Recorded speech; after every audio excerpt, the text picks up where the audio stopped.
आज दलित समाजापासून इतर सगळ्या समाजांमध्ये आज आरक्षण आहेत, मग तिथल्या त्यांच्या श्रीमंत लोकांच्या मुलांना आरक्षण कशासाठी पाहिजे?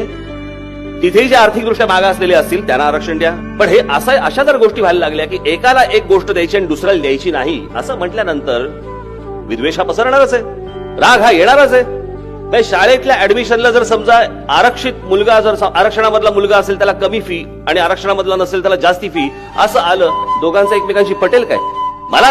मला मुळात माझा स्वतःला आरक्षण या गोष्टीलाच माझा विरोध आहे. आर्थिक दृष्ट्या जे मागास असतील त्यांना आरक्षण मिळालं पाहिजे. प्रत्येक समाजातला जो आर्थिक दृष्ट्या मागासलेला असेल त्याला आरक्षण मिळू देत, तो वरती आला पाहिजे. अन्यथा या महाराष्ट्रामध्ये आणि या देशामध्ये प्रत्येक जण आपापल्या वेगवेगळ्या जातीप्रमाणेच बघत राहणार एकमेकांकडे आणि दुश्मनी वाढत जाणार. आरक्षणावरती नोकऱ्या लागणार, आता आरक्षणावरती बढत्या पण मिळणार.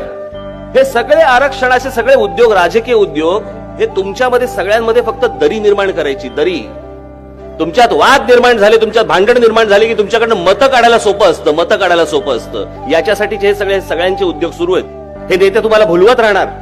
आज हे सगळं प्रकरण समजा आरक्षणाचं आर्थिक निकषावरती जर झालं असतं, हे वाद कधीच उभे राहिले नसते. राज ठाकरे जे तुम्हाला सतत सांगतो ना, या सगळ्या बाकी काही लोकांना वाटतात, नतद्रष्टांना वाटतात राज ठाकरे राजकारणासाठी किंवा निवडणुकीसाठी. निवडणुकांचा विचार करून मी फक्त पावलं टाकत नाही, मी महाराष्ट्राचा विचार करून पावलं टाकतो. कधी यश येतं, कधी पराभव येतो, जे असेल ते असेल.